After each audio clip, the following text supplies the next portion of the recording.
Welcome to Vaishnavi online education classes. आज का हमारा पेपर है एचपी टेट मेडिकल 2023 जुलाई। इसमें हम इसका साइकोलॉजी सेक्शन डिस्कस करेंगे। तो इसमें जो पहला ही क्वेश्चन हमारे साइकोलॉजी सेक्शन में आया है वो ये है कि the most important contribution of Skinner operant conditioning in the field of teaching and learning process. जो ऑपरेंट कंडीशनिंग थी, सबसे पहले हमें ये पता होना चाहिए कि ऑपरेंट कंडीशनिंग किसने दी है। ये दी है स्किनर ने। किसने दी है? स्किनर ने। दूसरी बात कि ऑपरेंट कंडीशनिंग में एक्सपेरिमेंट किसके ऊपर किया गया था? तो वो किया गया था रैट और पीगन के ऊपर। किसके ऊपर? रैट और पीगन के ऊपर। ठीक है। अगला आपको क्वेश्चन आया है कि इस थ्योरी के बेसिस के ऊपर एक टीचिंग मेथड दिया गया था, उसको बोलते हैं हम प्रोग्राम इंस्ट्रक्शन मेथड। यानी कि जब भी आपने टीचिंग करनी है तो उसमें प्रोग्रामिंग करनी पड़ती है। प्रोग्रामिंग इन द सेंस कि आप बच्चे का फीडबैक लेते रहेंगे, बच्चे को पढ़ाएंगे कैसे, बच्चे को आप क्या करेंगे, टाइम देंगे, हर चीजें वो सारी क्या आएगी? Programme instruction.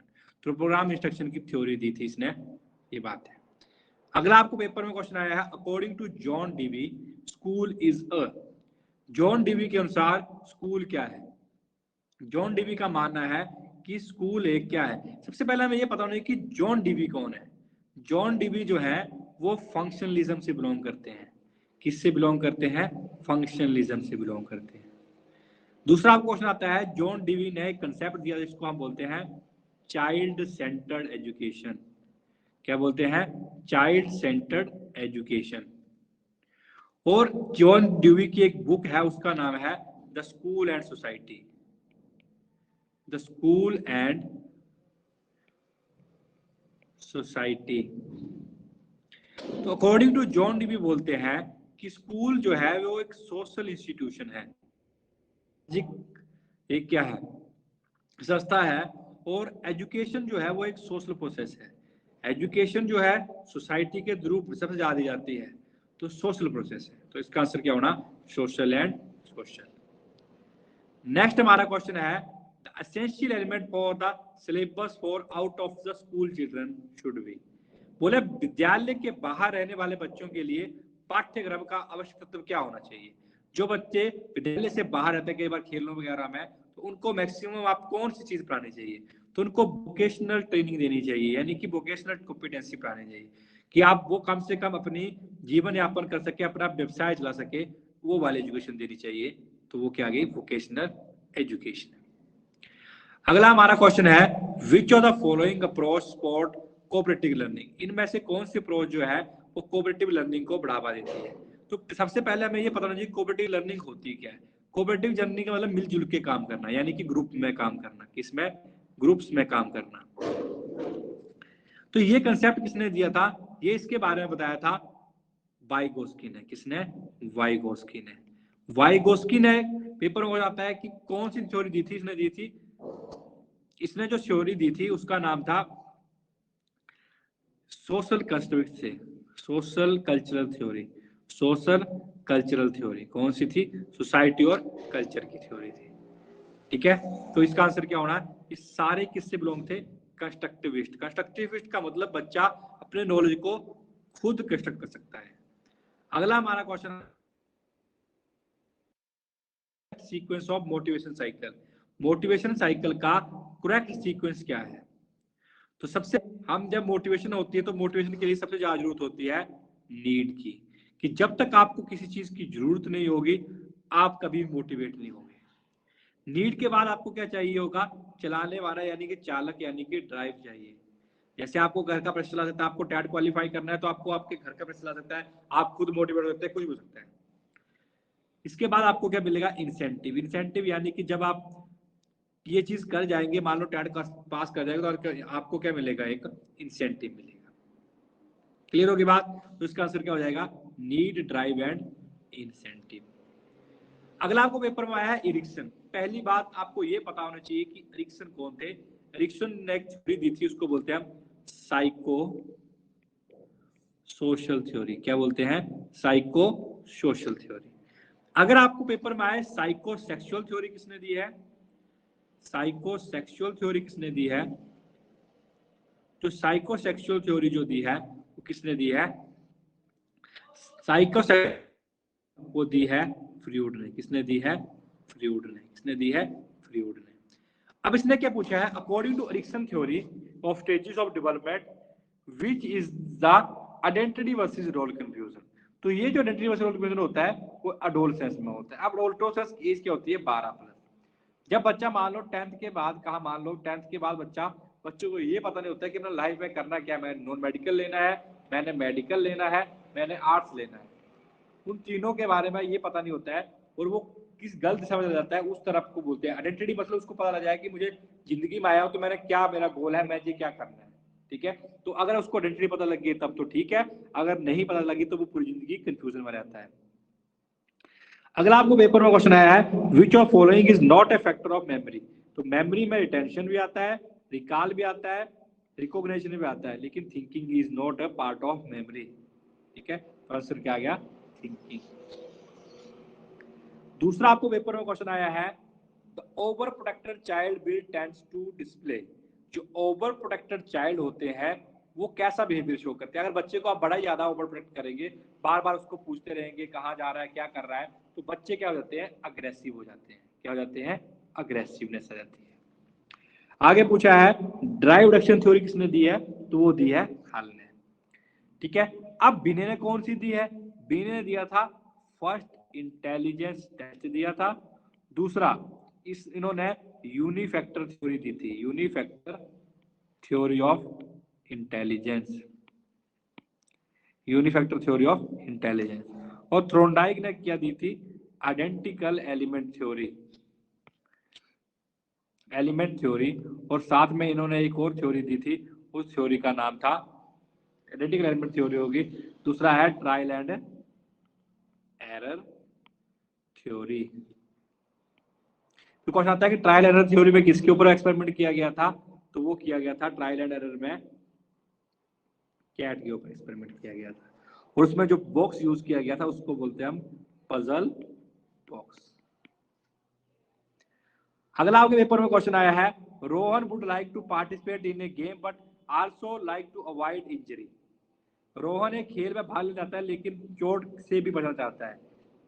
इस टाइम बच्चे के अंदर में कौन सा कंफ्यूजन है, यानी कि बच्चा जब मान लो आप किसी चीज के डर से कोई काम नहीं करते हैं, मतलब हम उस चीज को अप्रोच तो कर जाते हैं लेकिन उस चीज को अवॉइड भी कर रहे हैं। ठीक है, तो उसको बोलते हैं अप्रोच अवॉइडेंस कन्फ्लिक्ट। यानी कि जब आप किसी चीज को करना भी चाहते हैं लेकिन किसी चीज का आपके अंदर डर भी है, तो आपके अंदर दिमाग में कंफ्लिक्ट आ जाएगा, यानी कि भावना आ जाएगी कि मैं क्या करूं और क्या नहीं करूं। उसको बोलते हैं अप्रोच अवॉइडेंस कन्फ्लिक्ट।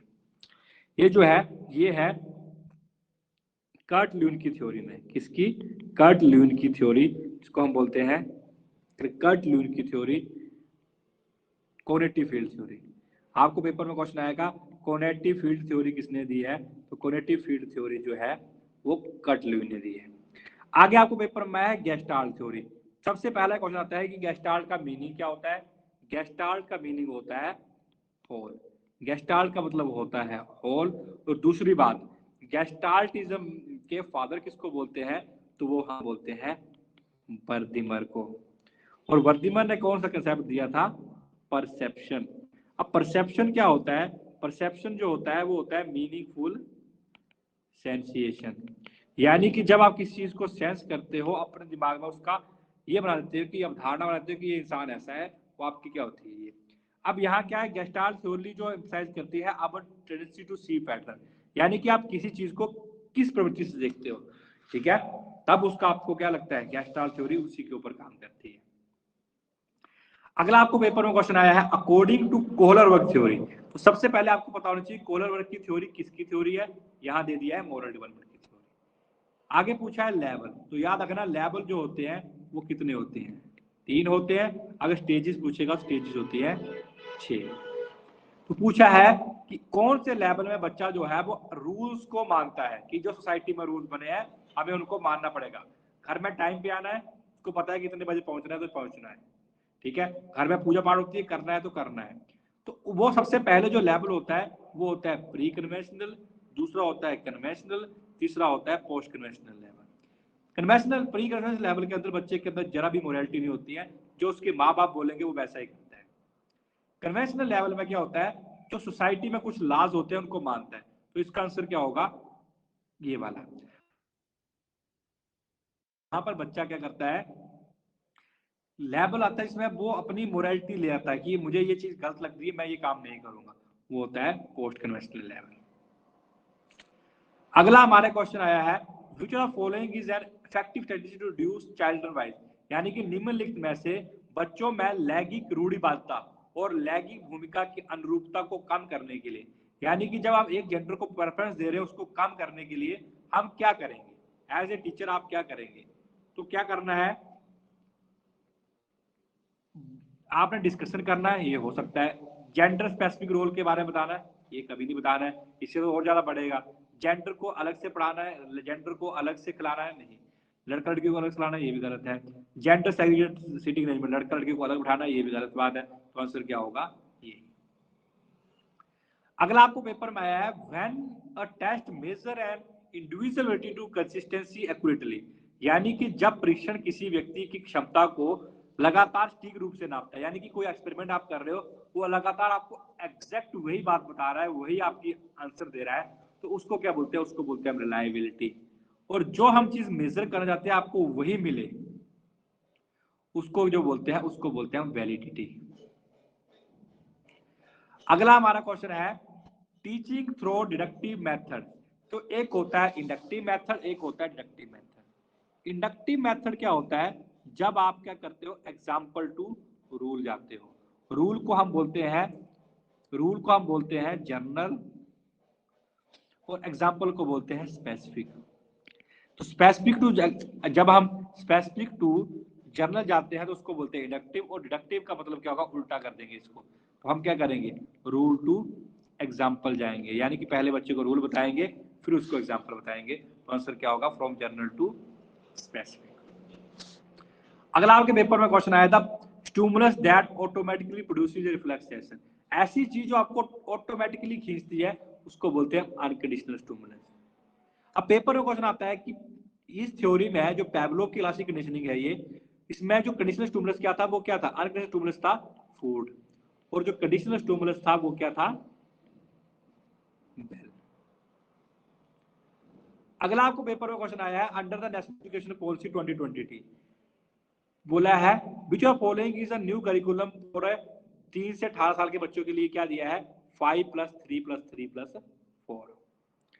आगे आपको पेपर में क्वेश्चन आया है, what do you mean by cognition.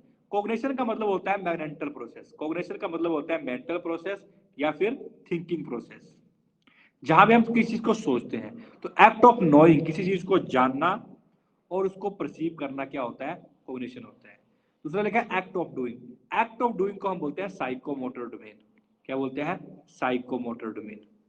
और एक्ट ऑफ वर्किंग भी साइकोमोटर डोमेन ही होती है। ठीक है, तो उसका आंसर क्या होगा, ए।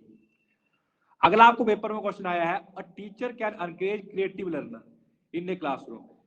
एक शिक्षिका जो है वो एक क्लास में क्रिएटिविटी कैसे ला, बच्चे के अंदर क्या ला सकती है। पहला दिया है अभिसारी चिंतन, यानी कन्वर्जेंट थिंकिंग का मतलब होता है कि एक ही पहलू सीखना, बच्चे को एक पहलू सिखाना है, मल्टीपल चीजें सिखानी है। डिस्करेजिंग डाइवर्ट थिंकिंग, यानी कि अलग, जो बच्चा अगर ज्यादा सोच रहा है, अच्छी चीज सोच रहा है, तो आपने उसको रोकना नहीं, रोकना है, ये भी गलत बात है। एनकरेजिंग मल्टीपल पर्सपेक्टिव, यानी कि बच्चे को मल्टीपल सोच के लिए प्रोत्साहित करना है और अप्रिशिएटिंग करना है उसके आइडियाज को। तो आंसर क्या होगा, ये। Discouraging the student from taking a risk, risk लेने से मना करना, ऐसा कभी नहीं बोलना है, बच्चा नहीं सीख पाएगा। आप बच्चे को बोलेंगे कि आपसे नहीं होगा तो बच्चा नहीं कर पाएगा। आगे आपको पेपर में क्वेश्चन आया है, जो following is the example of secondary relation. Primary में क्या आता है, फैमिली प्राइमरी में आती है, ठीक है, प्राइमरी में फैमिली आती है, तो ये भी नहीं होगा। यहां पर भी फैमिली है, ये भी नहीं होगा। तीसरा क्या दिया है, अब स्कूल और मीडिया या फिर मीडिया और नेबरहुड। नेबरहुड प्राइमरी में जाते हैं, लेकिन स्कूल और मीडिया क्या आता है, सेकेंडरी में जाता है। स्कूल और मीडिया सेकेंडरी होता है। आगे पूछा है, in experiment the group which is receive no treatment. ऐसा ग्रुप होता है इसमें ट्रीटमेंट नहीं बोलते, उसको बोलते हैं कंट्रोल ग्रुप। अब इसमें पेपर में क्वेश्चन क्या आता है कि एक्सपेरिमेंटल मेथड का सबसे मेन कंडीशन क्या होती है, ये होती है कंट्रोल्ड कंडीशन। क्या होती है, कंट्रोल्ड कंडीशन में होता है। ठीक है। अगला बोला है which method has made education psychology as science, तो वो एक्सपेरिमेंटल मेथड था। एक्सपेरिमेंटल मेथड किसे क्या बन गया था, ये एजुकेशन साइकोलॉजी को एज ए साइंस माना गया था।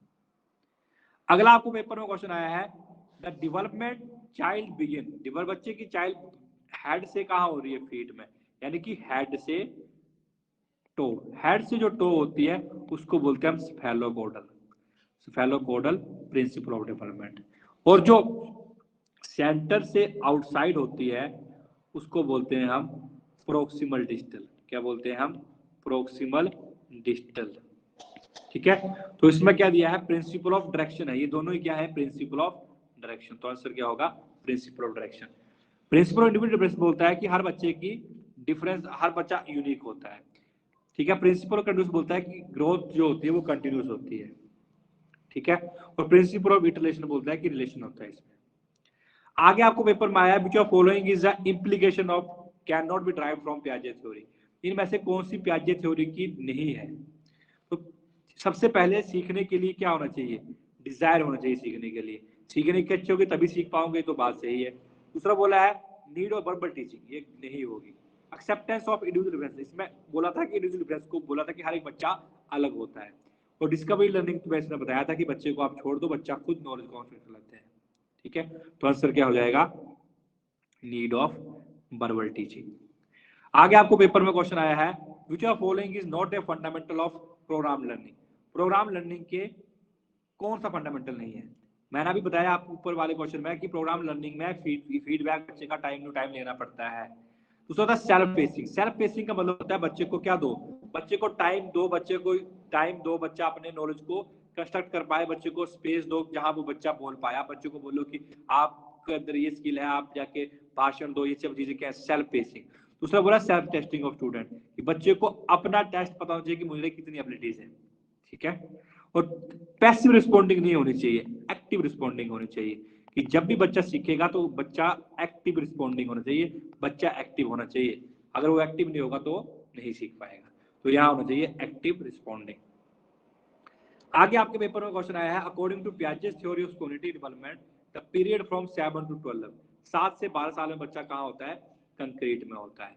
0 से 2 साल में यहाँ होता है सेंसरी में, 2 से 7 साल तक यहाँ होता है, 7 से 12 साल तक यहाँ हो गया, और 12 से प्लस क्या होता है, फॉर्मल में होता है। फॉर्मल में क्या आती है, अब्स्ट्रैक्ट थिंकिंग आती है, कंक्रीट में क्या आती है, कंजर्वेशन आती है, सेंसरी में क्या आता है, ऑब्जेक्ट परमानेंस आता है, प्री ऑपरेशनल में क्या जाता है, प्री ऑपरेशनल में आता है एनिमिज्म। एनिमिज्म का मतलब क्या होता है कि हर चीज में जान है, ऑब्जेक्ट परमानेंस का मतलब उसके दिमाग में पिक्चर बन जाती है कि ये चीज है और मेरे से छुपाई गई है। कंजर्वेशन का मतलब आप 10 रुपए देंगे, 10 रुपए के सिक्के देंगे तो बच्चा 10 रुपए के सिक्के लेता है, उसको समझ नहीं होती ये चीज। और अब्स्ट्रैक्ट का मतलब उसको कोई चीज फील करना सीख लेता है। अगला आपको पेपर में क्वेश्चन आया है which of following learning exercise to making student active and discover knowledge, बोला इनमें से कौन से स्कूल ऑफ साइकोलॉजी या फिर कौन सी थ्योरी जो बोलती है कि बच्चा खुद नॉलेज को कंट्रोल करता है, वो बोलते हैं कंस्ट्रक्टिविस्ट। अभी बताया मैंने वो कौन कौन से थे, एक पियाजे थे और एक कौन से थे, वाइगोस्की। आगे आपको पेपर में क्वेश्चन आया arrange the stages of moral development in correct sequence, सबसे पहले जो आती है वो आती है पुनिशमेंट वर्सेस ओबीडियंस, फिर आती है इंस्ट्रूमेंटल रिलेशनशिप, तीसरी आती है good boy and good girl, चौथी आती है सोशलाइजेशन। तो इसका करेक्ट सीक्वेंस होगा ये वाला। अगला आपको पेपर में क्वेश्चन आया identify the characteristic from the list of extrovert, इनमें से बच्चा कौन सा एक्सट्रोवर्ट है, यानी कि जो बढ़ जा बातचीत करेगा। तो बच्चे जो एक्सट्रोवर्ट होते हैं वो सोशली वेरी एक्टिव होते हैं, हर किसी से बात करते चलेंगे, वो बिजी नहीं होते, ओवर थिंक नहीं करते हैं, पहली बात। एम्फसाइज ऑन इंडिविजुअल वर्क, अकेला काम करना पसंद नहीं करते हैं, वो सभी को साथ लेके चलते हैं। Flexible outlook and friendly behaviour, friendly behaviour होता है, हर किसी से बात करेंगे तो फ्रेंड तो होंगे ही होंगे। फ्री फ्रॉम इमोशनल प्रॉब्लम, तो जब इसको टेंशन लेते नहीं ज्यादा तो वो क्या आ जाएगा, 1, 4 and 5 is the right answer. आगे पूछा है what is the basis of grouping in test item in Binet scale, बिने की स्केल जो थी वो एज के अनुसार थी। ठीक है, thank you for the class.